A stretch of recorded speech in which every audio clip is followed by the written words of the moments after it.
Assalamualaikum warahmatullahi wabarakatuh. Selamat pagi, siang, atau malam bagi teman-teman yang menyaksikan video ini. Selamat datang di channel Jedo Official yang ada di YouTube. Seperti biasa, kita akan ngebahas informasi seputar kesehatan yang tentunya nanti akan ditemani oleh salah seorang praktisi kesehatan yang sudah ada di sebelah kita ya.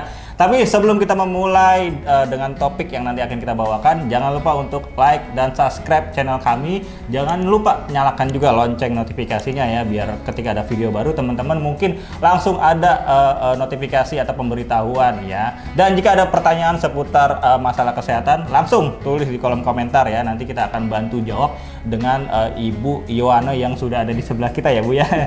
Untuk itu tetap pantengin channel kami di Jedo Power Official.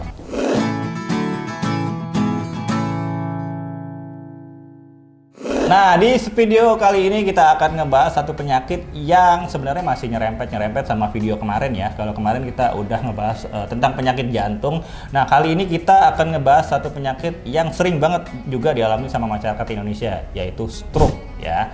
Nah, kalau kemarin kita sudah didampingi oleh Ibu Fiona, sebelah saya juga sudah ada Ibu Yohana selaku praktisi kesehatan dari Jedo Power ya. Nanti kita akan membantu menjawab pertanyaan yang nanti akan kita tanyakan.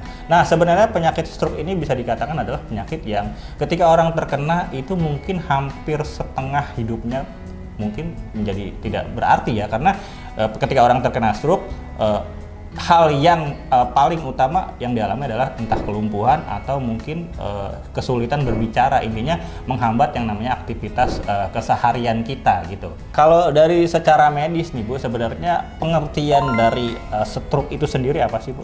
Ya, jadi sebenarnya definisi stroke sendiri itu kelumpuhan yang terjadi karena kerusakan sel-sel di area otak. Yang penyebabnya itu gangguan dari pembuluh darah yang ada di otak. Dan itu terjadi lebih dari 24 jam Mas Arimba. Jadi kalau belum 24 jam itu sebenarnya belum dikatakan stroke. Gitu. Nah, stroke ini sebenarnya ada dua nih Mas Arimba. Yang pertama itu karena pecahnya dinding pembuluh darah, dan yang kedua itu karena penyumbatan pada dinding pembuluh darah. Nah, biasanya paling banyak kasusnya ini penyumbatan stroke dikarenakan penyumbatan pada dinding pembuluh darah gitu. Iya. Karena kalau misalnya stroke karena pecah pembuluh darah itu persentase untuk sembuhnya sangat kecil. Karena gitu. Karena pecah ya? Iya, karena ada darah yang tidak sesuai pada jalurnya gitu. Dan untuk kasus ini tuh harus sesegera mungkin dilakukan tindakan medis. Gitu. Itu sahabat sehat. Jadi mungkin ada dua jenis tipe stroke yang mungkin sering banget terjadi sama masyarakat Indonesia. Entah itu pecahnya pembuluh darah dan yang terakhir adalah penyumbatan pada pembuluh darah. Yang sering terjadi adalah penyumbatan ya? Iya, betul. Dan itu mungkin datang dari pola hidup yang tidak sehat ya Bu ya? Iya, betul. Jadi di dalam tubuh kita ini kan terdapat sistem yang namanya sistem peredaran darah ya, yang fungsinya untuk menyalurkan darah ke seluruh organ, jaringan, bahkan sampai ke tingkat sel. Nah, jadi ketika suplai darah yang menuju ke otak itu tidak maksimal atau berkurang, maka itu akan menyebabkan sel-sel yang ada di area otak itu mati. Nah, kalau misalnya sel-sel yang ada di area otak mati, maka bagian tubuh yang dikendalikan oleh otak itu tidak akan berfungsi dengan maksimal gitu. Karena kan otak kita itu kan pusat kendali tubuh ya Mas Arimba ya? Iya, betul. Nah, itu makanya mungkin alasan kenapa orang stroke itu mengalami yang namanya kelumpuhan ya. Iya, betul. Karena kan pusat dari sistem yang ada di tubuh kita itu adalah di otak gitu kan. Bagaimana mungkin apa yang terjadi kalau misalkan otak itu mengalami yang namanya gangguan gitu kan. Ya salah satunya adalah kelumpuhan. Nah, ini adalah satu pertanyaan yang mungkin sering banget nih ditanyakan sama mungkin sahabat sehat yang di rumah. Karena mayoritas adalah penderita stroke adalah lansia atau orang tua gitu. Sementara ya kita sebagai saya ini salah satunya ya yang mungkin usianya masih muda menganggap remeh gitu yang namanya stroke. Nah, sebenarnya stroke ini mungkin apa hanya bisa menyerang orang-orang yang lansia aja sih, atau mungkin kita nih merasa jauh dari stroke nih orang-orang yang usianya muda nih?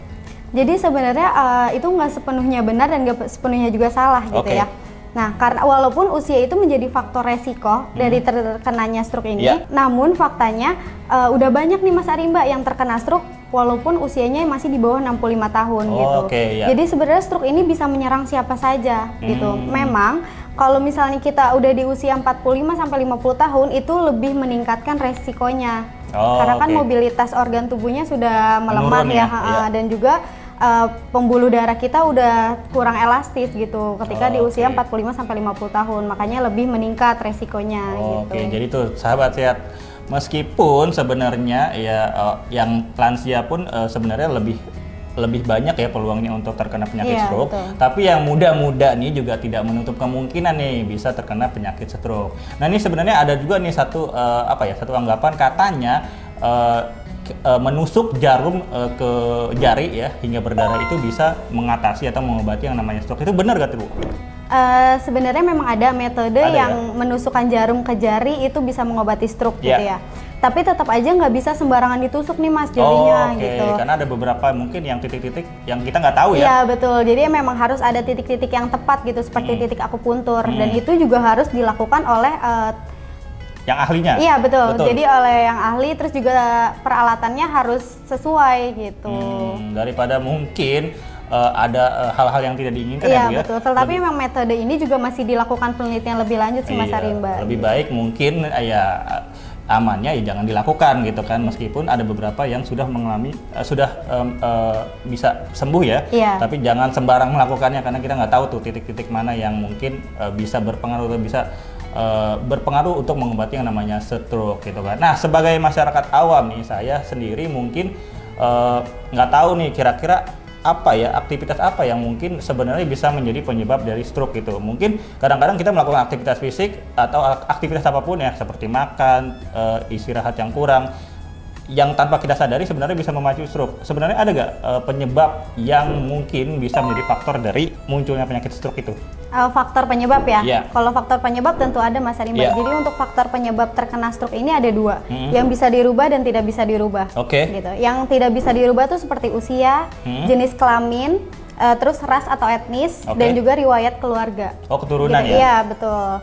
Nah kalau yang bisa dirubah itu seperti diabetes, obesitas, hiperlipidemia, penyakit jantung, terus juga migrain dan lain-lain. Itu sahabat sehat. Jadi ada dua ya, sesuatu yang bisa dirubah sama sesuatu yang mungkin nggak bisa dirubah. Kalau misalkan sesuatu yang nggak bisa dirubah, ya mungkin kalau buat teman-teman yang muda nih, mungkin bisa mengusahakan ya dengan menjaga pola hidup yang lebih sehat. Nah, gejala-gejala yang perlu diwaspadai ini apa nih Bu? Supaya mungkin kita bisa ada semacam warning ya dalam tubuh kita atau dalam badan kita untuk mencegah sedini mungkin dari masalah penyakit stroke ini. Iya. Jadi gejala-gejala yang timbul penyakit stroke ini sebenarnya munculnya secara tiba-tiba. Dan itu tergantung dari pembuluh darah mana yang terganggu. Gitu. Nah, mungkin biasanya kita lebih menyadari atau bisa terlihat bisa kita lihat dulu dari wajahnya. Jadi ketika seseorang membuka mata dan tersenyum itu akan terlihat perbedaannya antara sisi kanan dan sisi kiri. Nah, berarti si penderitanya sendiri itu sebenarnya menyadari gak sih ada kelainan dari wajahnya itu? Bisa menyadari, bisa enggak sih Mas Arimba, tapi biasanya yang lebih menyadarinya itu orang lain yang masih sering ketemu gitu ya. Kalau terlihat ada perubahannya gitu. Nah, selain itu juga gejalanya bisa kita lihat dari mulutnya. Jadi ketika dia berbicara itu seperti tidak jelas, seperti pelok gitu ya. Nah, dan juga kalau misalnya dia menelan itu kita lihatnya seperti susah. Jadi ketika dia menelan makanan, menelan minuman atau obat-obatan, itu dia susah gitu. Nah, selain itu bisa kita lihat juga nih dari tangan dan kakinya. Makanya banyak penderita stroke itu yang memakai kursi roda. Karena tangan dan kakinya mengalami kelumpuhan atau kelemahan. Dan biasanya sebelah ya? Iya, dan dia itu tidak mati rasa gitu. Iya. Ada juga gejala-gejala seperti pusing, gangguan penglihatan, gangguan keseimbangan, dan yang lebih parahnya lagi sampai tidak sadarkan diri. Waduh, itu teman-teman mudah-mudahan kita bukan salah satu dari gejala atau faktor-faktor yang tadi Ibu Yohana sampaikan ya. Mudah-mudahan kita semuanya sehat-sehat semua ya. Nah, itu kan sebenarnya datang dari pola hidup ya atau kebiasaan-kebiasaan buruk yang mungkin sifatnya akumulatif ya, yang sudah dilakukan sama masyarakat atau orang-orang dan bisa menyebabkan stroke gitu kan. Nah, sebenarnya bagaimana ini gaya hidup buruk ini bisa menyebabkan yang namanya penyakit stroke itu, Bu? Ya, tentu gaya hidup buruk bisa meningkatkan resiko terkena stroke ini gitu. Jadi kalau misalnya kita kurangnya aktivitas gerak, itu akan menimbulkan gangguan kesehatan seperti diabetes, obesitas, tekanan darah tinggi, kolesterol tinggi gitu. Nah, juga asupan Mas Arimba, ketika kita mengonsumsi makanan yang banyak tinggi lemak, santan-santan, banyak minyak gitu ya, itu juga akan mempengaruhi ketika kita mengonsumsi makanan yang tinggi lemak dan tidak dibarengi dengan olahraga, maka itu akan menimbulkan plak-plak lemak gitu, tumpukan plak-plak lemak yang ada di pembuluh darah. Iya, dan pola diet yang buruk itu juga bisa meningkatkan resiko terkena penyakit stroke ini. Gitu. Jadi jangan sembarang diet-diet Mas Arimba. Jangan sembarang diet ya.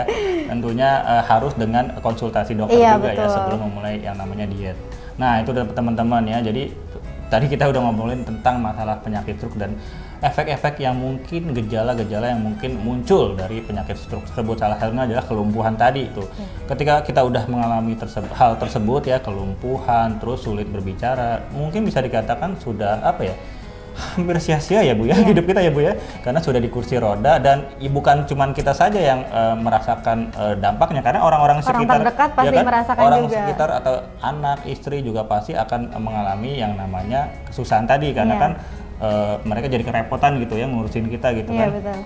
Nah, terus setelah itu mungkin ada gak sih solusi yang mungkin bisa teman-teman atau sahabat sehat lakukan untuk mencegah atau bagi yang sudah terkena bisa mengatasi yang namanya penyakit stroke tersebut? Ya, untuk pencegahan dulu ya. Ya. Ya, untuk yang pencegahan apalagi di usia-usia seperti kita yang masih terbilang muda ya, itu kita bisa coba rubah pola hidup kita. Jadi kalau misalnya pola hidup kita masih buruk kan masih berantakan, itu bisa kita coba dulu.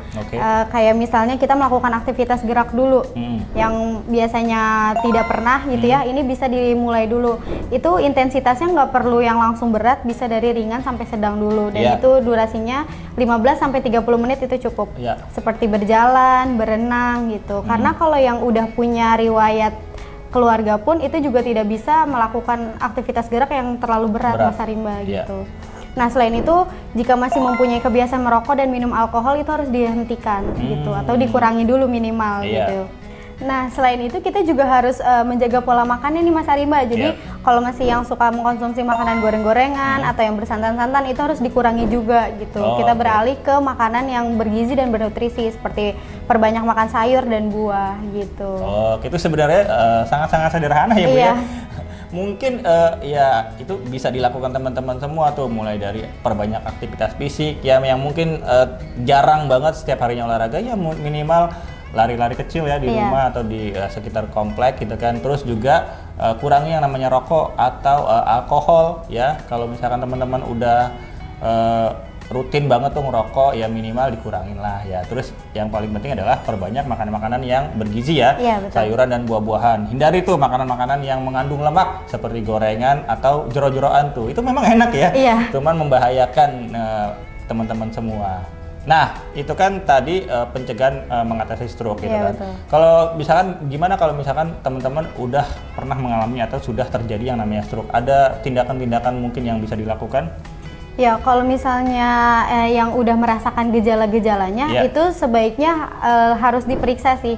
Jadi biar bisa kita tangani selagi masih dini gitu ya. Belum terlalu parah. Dan kalau misalnya memang teman-teman di rumah punya alat-alat terapi yang bisa menunjang kesehatan, itu bisa dipakai juga gitu. Oke, tuh ya sahabat sehat. Jadi salah satu penanganannya ya paling penting adalah konsultasi ke dokter ya. Dilarikan ke rumah sakit ya, nanti biar dokter spesialis yang menangani masalah penyakit stroke teman-teman. Atau kalau misalkan mau solusi alternatif bisa menggunakan alat-alat terapi yang bisa teman-teman gunakan ya. Salah satunya adalah nih sudah ada salah satu alat terapi kesehatan yang ada di depan kita, Jedo Power Laser ya, berupa alat terapi yang mampu melancarkan sirkulasi darah ke seluruh tubuh. Kalau misalkan penasaran dan apa sih ini kira-kira Jedo Power Laser ini? Ini adalah Jedo Power Laser, berupa sebuah alat terapi proton monokromatik yang dapat memberikan berbagai macam manfaat kesehatan ya. Penggabungan teknologi laser berintensitas rendah atau low laser 650 nanometer dengan teknik akupuntur tradisional Cina sehingga mencegah berbagai penyakit seperti jantung, stroke, darah tinggi dan diabetes ya. Jedo Power Laser ini memiliki 10 titik terapi yang sangat-sangat luar biasa untuk kesehatan ya. Ada 4 titik yang namanya terapi arteri radial, 4 titik terapi arteri ulnar, dan 1 titik terapi daling, dan 1 titik terapi naiguan ya. Nah, secara total Jedo Power Laser ini bekerja dan bermanfaat untuk melancarkan yang namanya sirkulasi darah ke seluruh tubuh, menghancurkan plak-plak yang ada di dinding pembuluh darah dan mengembalikan elastisitas pembuluh darah. Sebagaimana yang dikatakan Ibu Yona tadi bahwa salah satu penyebab stroke adalah terhambatnya aliran darah yang menuju ke otak sehingga kinerja otak menjadi terganggu. Nah, karena bentuknya yang sangat sederhana dan simpel ini, JD Power Laser ini bisa dipakai untuk segala aktivitas ya, baik dari kantor atau berpergian, mengendarai mobil atau apapun itu, tidak mengganggu yang namanya aktivitas kita sehari-hari ya. Jadi terapinya tetap jalan dan aktivitas Anda juga tetap jalan. Jadi gunakan JD Power Laser untuk mencegah yang namanya penyakit stroke. Nah, kembali lagi ke Ibu Yohana Ibu ya. Tadi kan intinya adalah kualitas darah dan kualitas darah gitu kan. Salah satunya adalah untuk mencegah yang namanya stroke. Iya, betul. Ada tip bagi teman-teman untuk mengatasi atau mencegah yang namanya penyakit stroke? Ya, memang tadi kualitas darah itu emang sangat penting ya untuk kesehatan tubuh kita gitu. Jadi kalau kualitas darahnya buruk, maka akan banyak penyakit-penyakit yang nantinya akan timbul gitu. Jadi untuk tipsnya sama seperti solusi tadi, sebagai pencegahan kita harus rubah pola hidup kita gitu. Tapi jika udah terkena, itu bisa kita deteksi secara dini. Kalau misalnya ada gejala dan riwayat keluarga, kita harus lebih aware ya. Nah, kalau misalnya untuk yang udah terkena ini kita bisa mengonsumsi suplemen juga. Jadi selain ada pengobatan dari medis, kita juga bisa mengonsumsi suplemen yang mengandung minyak ikan. Ya, jadi sebenarnya caranya itu sederhana ya. Perbanyak aktivitas fisik ya, terus kurangi alkohol dan rokok, dan mulai mengkonsumsi makanan-makanan yang kaya akan vitamin dan nutrisi ya. Dan tadi disebutkan karena minyak ikan ya Bu ya? Itu untuk juga pengobatan yang sudah terkena. Penting tuh minyak ikan. Nah, buat yang terkena juga mungkin bisa konsultasikan ke dokter ya, untuk tindakan lebih lanjut gitu. Dan buat teman-teman yang mungkin ingin mendapatkan solusi lain dari masalah penyakit stroke, bisa coba menggunakan JD Power Laser ya.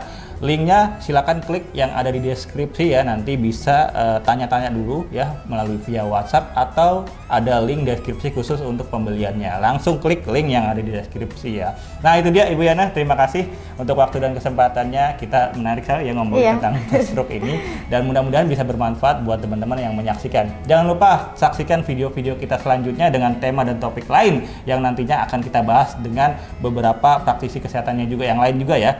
Itu dia, mudah-mudahan bermanfaat buat teman-teman semua. Nah, jangan lupa sebelumnya langsung like dan subscribe channel kami, dan jangan lupa nyalakan juga lonceng notifikasinya buat supaya nggak ketinggalan nih begitu ada video-video baru yang nanti akan kita upload ya. Itu dia, saya Rimano Prianto dan Ibu Yohana pamit undur diri. Assalamualaikum warahmatullahi wabarakatuh.